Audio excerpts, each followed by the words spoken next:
आज की कहानी का शीर्षक है पूस की रात। यह प्रेमचंद्र की प्रसिद्ध कहानी है। हल्कू ने घर आकर अपनी पत्नी मुन्नी से कहा, घर में जो रुपये रखे हैं उसे ले आओ। सहना आया है, उसे दे देता हूँ ताकि उससे पीछा छूटे। बरामदे में झाड़ू लगा रही मुन्नी ने पलटकर गुस्से से हल्कू को देखा और बोली, 4 रुपये ही तो बचे हैं घर में, अब वो भी सहना को दे दोगे तो माघ पूस की कड़कड़ाती ठंड कैसे कटेगी। सहना से 1-2 की अभी पैसे नहीं हैं, फसल कटने पर दे देंगे। हल्कू एक घड़ी सोच में पड़ गया कि मुन्नी की बात भी सही है, कंबल के बिना ठंड काटना मुश्किल हो जाएगा। लेकिन हल्कू उस अड़ियल सहना को जानता था जो पैसे के लिए जाएगा नहीं। हल्कू ने सोचा कि सर्दियों को सर्दियों में देख लेंगे, फिलहाल इस बला से तो पीछा छूटे। हल्कू अपनी पत्नी की ओर बढ़ा और उसके पास जाकर बैठते हुए धीरे से उसकी खुशामद करते हुए बोला, दे देना पैसे, कम से कम यह पीछा तो छोड़ेगा, और कंबल के लिए मैं तब तक कोई दूसरा उपाय सोच लूँगा। हल्कू की बात सुनकर मुन्नी गुस्सा हो गई। हल्कू को गुस्से से घूरते हुए मुन्नी ने कहा, तुम तो चुप ही रहो, बताओ जरा कौन सा उपाय है तुम्हारे पास। ऐसे ही कोई तुम्हें खैरात में कंबल तो देगा नहीं। न जाने कौन सा कर्ज है जो कभी चुकता ही नहीं। तुम ना खेती करना छोड़ दो, क्या फायदा खेती का जब फसल होते ही पूरी कमाई कर्ज चुकाने में चली जाए। तुम्हें जो सही लगता है तुम करो, लेकिन मैं तो 1 पैसा नहीं दूंगी। मुन्नी को गुस्से से लाल होता देख हल्कू उदास हो गया और धीमे से बोला, तो क्या मैं उसकी गाली खाऊं। उसकी बात सुनकर मुन्नी का मन पसीज गया और आवाज में थोड़ी नरमी लाते हुए वह बोली, ऐसे कैसे वह गाली देगा, क्या उसका राज चलता है यहाँ। मुन्नी जानती थी कि हल्कू की बात में कड़वी सच्चाई है, इसीलिए वह उठी और चुपचाप कमरे से रुपये निकाल कर ले आई और हल्कू को थमाते हुए बोली, मैं फिर कह रही हूँ, तुम यह खेती बाड़ी छोड़ दो। मजदूरी करोगे तो कम से कम किसी की सुननी तो नहीं पड़ेगी और 2 वक्त का खाना तो नसीब होगा। मुन्नी की बात सुनकर हल्कू चुपचाप सिर झुकाए रुपये लेकर बाहर चला गया। हल्कू उन 3 रुपये की अहमियत जानता था जिसे उसने पाई पाई जोड़कर कंबल खरीदने के लिए जमा किए थे। सहना को रुपये थमाते हुए हल्कू के हाथ कांपने लगे, जैसे वह सीने से अपना दिल निकालकर सहना की हथेली में रख रहा हो। वक्त बीतता गया और पूस की ओ कड़कड़ाती सर्द रातें भी आ गई। आसमान में जैसे चांद तारे भी ठंड से ठिठुरते लग रहे थे। हल्कू अपने खेत के किनारे बांस व पत्तों से बनाई मचान के नीचे पुरानी सी चादर ओढ़े कप कपाते हुए बैठा था और साथ में उसका कुत्ता जबरा भी उसके साथ था, जो सर्दी के कारण बार बार कू कू की आवाज निकाले जा रहा था। ठंड इतनी ज्यादा थी कि दोनों की आंखों से नींद कोसों दूर थी। सर्दी से खुद को बचाने के लिए हल्कू ने अपनी गर्दन को घुटनों से सटाते हुए अपने कुत्ते की ओर देखते हुए कहा, जब पता था कि यहाँ इतनी ज्यादा ठंड है तो क्यों मेरे पीछे पीछे खेतों में आ गया। घर में होता तो कम से कम 4 दीवारी में इतनी ठंड तो न लगती। अब पड़े रहो ठंड में यहाँ। अब जबरा शांत हो गया था।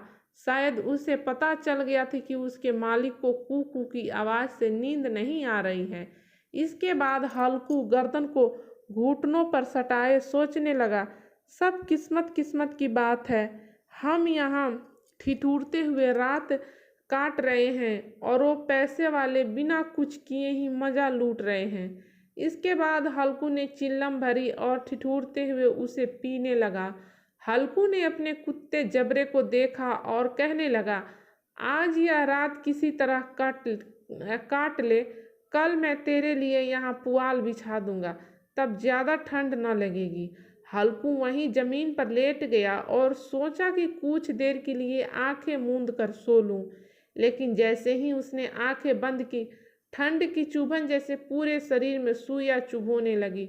कुछ देर करवट बदलने के बाद हल्कू पूस की रात को कोसते हुए उठकर बैठ गया।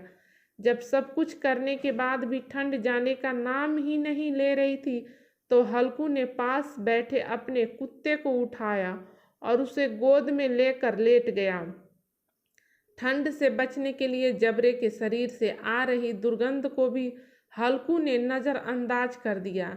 जबरे को भी गर्माहट मिल रही थी और उसने भी आंखें मूंद ली थी और सोने की कोशिश कर रहा था कि तभी जबरे को कोई आहट सुनाई दी और वो एकदम सावधान की मुद्रा में खड़ा हो गया। जबरा अचानक मचान से बाहर निकला और इधर उधर दौड़ते हुए जोर जोर से भौंकने लगा। कुछ देर यहाँ वहाँ भौंकने के बाद जबरा दोबारा हल्कू से सट कर बैठ गया। ऐसे ही रात का 1 और घंटा बीत गया और ठंड कम होने का नाम ही नहीं ले रही थी। हल्कू उठकर बैठ गया। वो दोनों हाथों से टांगों को कसकर पकड़े हुए घुटनों पर सिर टिकाए बैठा था। ठंड में हल्कू को लगा कि जैसे उसका खून जम गया हो और वह बेबसी से बस सुबह होने का इंतजार करने लगा। हल्कू के खेत के सामने ही आम का एक बड़ा सा बाग था, जिसे देखकर वह सोचने लगा कि पतझड़ शुरू हो चुकी है और जरूर इन पेड़ों से पत्तियां झड़ी होगी, तो क्यों न इसके सूखे पत्ते लाकर देर तक आग सेंक लूं। हल्कू ने सोचा कि वह पत्तियां उठाने तो चला जाए, पर कहीं रात के अंधेरे में उस पर कोई जानवर हमला न कर दे और उसे ऐसे देखकर कोई भूत न समझ ले। कुछ देर यूं ही सोचने के बाद हल्कू एकदम से उठा और एक सूखे पौधे को उखाड़कर उसे मसाल की तरह जलाकर पेड़ों की ओर चल पड़ा। अपने मालिक को जाता देख जबरा भी झट से उठ गया और दुम हिलाते हुए हल्कू के पीछे हो लिया। पेड़ों के पास पहुंचकर हल्कू ने उस विशाल पेड़ को देखा जो अंधेरे में और भी डरावने लग रहे थे। अपने मन के डर को दबाते हुए हल्कू नीचे झुका और पेड़ों के आसपास पड़ी पत्तियों को बटोरने लगा। सूखे पत्तों को समेटने की वो आवाज़ और ठंडी हवा के झोंकों से आ रही पेड़ों की सरसराहट हल्कू को डरा रही थी। ठंड में नंगे पांव पर कंकड़ तो मानो तीर की तरह चुभ रहे थे। उन सब से ध्यान भटकाने के लिए हल्कू ने जबरे से बात करना शुरू कर दिया और कहने लगा, लग रही है ना तुझे भी बहुत ठंड, बस थोड़ी सी पत्तियां और इकट्ठी कर लेते हैं, फिर दोनों खूब आग सेकेंगे। हल्कू जितनी पत्तियां समेट सकता था समेट ली और मचान की ओर चल पड़ा। मचान के बाहर पहुंचकर हल्कू ने पत्तियों में आग लगाई। देखते ही देखते आग धधकने लगी और उसकी लपटें पेड़ों को छूने लगी। हल्कू और जबरा वहीं आग के पास बैठ गए। हल्कू अलाव में कभी अपने हाथ सेकता तो कभी पाँव, तो कभी आग की ओर पीठ कर बैठ जाता। जबरा भी आग के पास पसर कर लेट गया और उन लपटों को देखने लगा। हल्कू जबरे की ओर देखकर कहने लगा, कहा था ना मैंने, अलाव जलाते ही ठंड नहीं लगेगी, अब सेक ले जी भर कर आग। कुछ समय बाद वो आग की लपटें जैसे कहीं गुम हो गई और पत्तियों का ढेर सिमट कर राख में बदल गया। अब तो बस कोई हवा का झोंका आता तो बची कुची चिंगारी कहीं बीच में लाल लाल अनार के दाने सी दिखाई देती।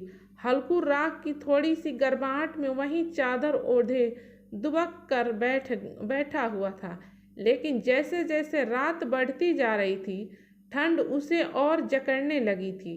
कुछ देर बाद हल्कू वहीं राख के ढेर के पास लेट गया। हल्कू को नींद आने ही वाली थी कि जबरा फिर से अचानक उठ गया और खेत की ओर जोर जोर से भौंकने लगा। हल्कू के कानों में भी कुछ आवाज़ें आ रही थी, जैसे जानवरों का बड़ा झुंड खेतों में घुस आया हो और उसकी फसल चर रहा हो। जानवरों की हलचल की पूरी आवाज़ें हल्कू के कानों में पड़ रही थी। हल्कू आंखें मूंदे ही सोचने लगा कि जबरा के होते हुए आखिर कोई जानवर खेतों में कैसे घुस सकता है। जरूर मुझे कोई धोखा हो रहा होगा। हल्कू ने आंखें खोले बिना ही जबरे को आवाज़ लगाई, लेकिन जबरा खेतों की ओर मुंह किए जोर जोर से भौंकता रहा। पर उसके पास नहीं आया। कुछ देर बाद खेत में चरने की आहटें तेज हो गई और अब हल्कू को पूरा यकीन हो गया कि खेत में जरूर जानवर घुस आए हैं।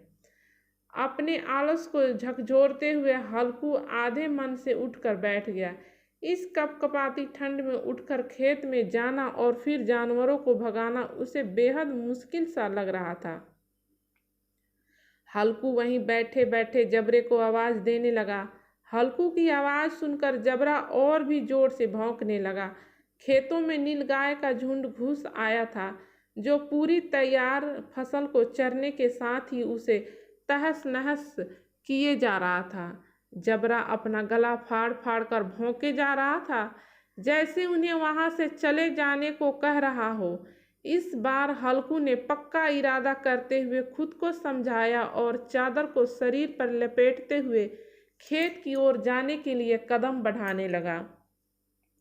हल्कू कुछ कदम ही चला था कि अचानक तेज हवा के झोंके ने उसके कदम रोक लिए। हल्कू को ऐसा लगा कि जैसे किसी ने सैकड़ों सुइयां उसके शरीर में चुभो दी हो और उसका पूरा शरीर अकड़ गया हो। हल्कू दौड़ता हुआ राख के ढेर के पास लौट आया और पास पड़ी लकड़ी से उसे कुरेदने लगा ताकि उसके शरीर को कुछ तो गर्माहट मिले। जबरा खेतों के पास भौंकता रहा और हल्कू उस राख के ढेर के पास सिकुड़ कर बैठा रहा, जैसे उसे किसी ने जकड़ रखा हो। नीलगाय के झुंड ने देखते ही देखते पूरे खेत को तहस नहस कर दिया। हल्कू उसी राख के बाद जबरा भी हाँफते हुए हल्कू के पास आकर बैठ गया। सुबह जब हल्कू की आंख खुली तो दिन चढ़ आया था और धूप निकल आई थी। सामने बैठी मुन्नी उसे गुस्से से घूरते हुए जोर जोर से कह रही थी, दिन भर सोए रहोगे क्या? उठकर देखो तो सही, जानवरों ने पूरी फसल का क्या हाल कर दिया। अब क्या करेंगे? तुम्हारे रात में खेत में होने का क्या फायदा? अगर चादर तान कर सोना ही था तो घर पर ही पड़े रहते।